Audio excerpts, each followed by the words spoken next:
यह डिक्टेशन आपको achievers classes की तरफ से दी जा रही है। आपकी डिक्टेशन अगले 3 सेकंड में शुरू होगी। 3, 2, 1 स्टार्ट। उपाध्यक्ष महोदय, मैं मानती हूँ कि बहुत से जो हमारे भाई हैं उनकी ओर से शिकायतें आई है और यहाँ बातचीत चलती रहती है कि हम अपने इलाके में सफाई बंद कर देंगे, परंतु यह विषय स्वायत्त शासन संस्था के सहयोग से नहीं हो पा रहा है जैसे कि हमें आशा है। और मैं समझती हूँ कि राजनीतिक दल स्वास्थ्य के विषय में ध्यान रखते हैं क्योंकि यह मानवता के लिए बहुत आवश्यक है और इसमें राजनीति का कोई रंग नहीं आना चाहिए, ऐसी मेरी आशा है। मैं अनुरोध करूंगी कि सदस्यों की जो समस्याएं हैं उनको ध्यान में रखते हुए दिल्ली प्रशासन कोई ऐसी नीति अपनाने की कोशिश करे जिससे नगर निगम का यदि कोई काम हो तो उस विषय में हमारा नगर निगम से एक सहयोगपूर्ण वातावरण पैदा हो, मगर इस वातावरण में राजनीति न आने पाए।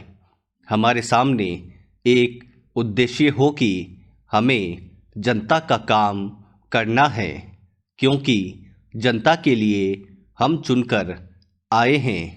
इसमें पार्टी का कोई प्रश्न नहीं है। पैरा।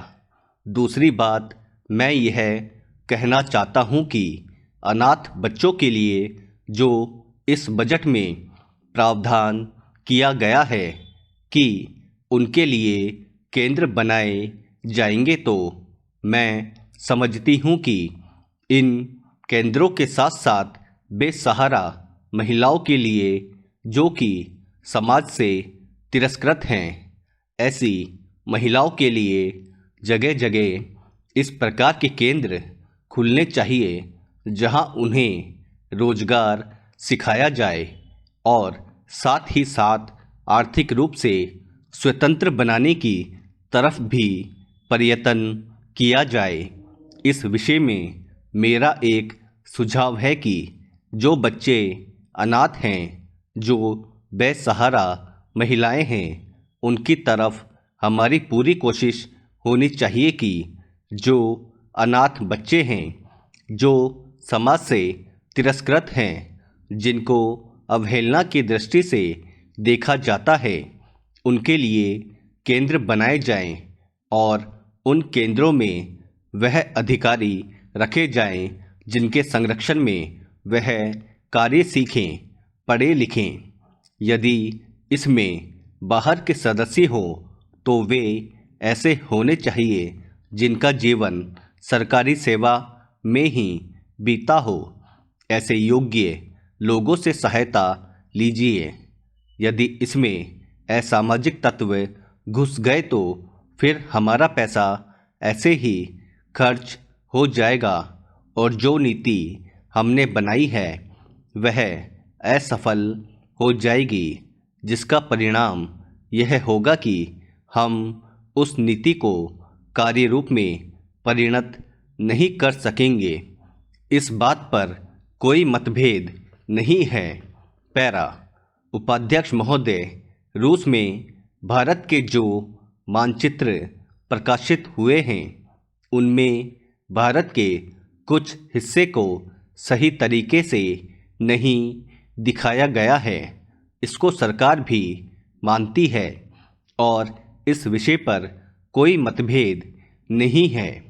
प्रश्न यह है कि अगर किसी देश ने हमारे देश का गलत मानचित्र प्रकाशित किया है तो एक सरकार के रूप में भारत सरकार का जो कर्तव्य है उसने उसको निभाया है या नहीं, और अगर निभाया है तो किस प्रकार से निभाया है। जब भारत सरकार का ध्यान इसमें प्रकाशित उस मानचित्र की ओर दिलाया गया जिसमें हमारे देश के कुछ भाग को गलत ढंग से दिखाया गया था, तो उसने 1965 में ही, जबकि न तो भारत और चीन की सीमा का प्रश्न पैदा हुआ था, इस बारे में रूस ने विरोध किया। इसके बाद भारत सरकार ने लगातार 4 बार रूस सरकार से लिखित रूप में विरोध किया कि हमारे मानचित्र को ठीक से नहीं दिखाया गया है। जिस मानचित्र को लेकर यह चर्चा हो रही है, जब उसकी ओर भारत का ध्यान गया तो उसने जून, जुलाई और अगस्त में लगातार 3 बार अपने राजदूत के माध्यम से और रूस के जो अधिकारी हमारे देश में आए उनसे बातचीत करके रूस का ध्यान इस ओर आकर्षित किया कि उसने इस देश का मानचित्र ठीक नहीं दिखाया है। पैरा प्रश्न यह है कि जिस मानचित्र के बारे में हम चर्चा कर रहे हैं उसके बारे में हमें चिंता होनी चाहिए या नहीं। मैं समझता हूँ कि अगर दुनिया का कोई भी देश हमारा मानचित्र सही ढंग से नहीं दिखाता है तो स्वाभाविक रूप से देश को उसके बारे में चिंता करनी चाहिए।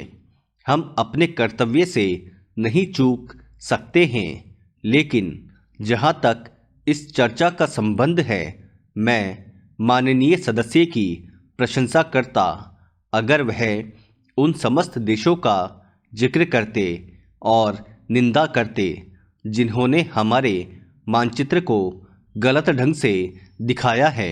उदाहरण के लिए पाकिस्तान को शिकायत है उसके मानचित्र को केवल रूस, इराक और मिस्र ने ही नहीं बल्कि अमेरिका ने भी गलत दिखाया है।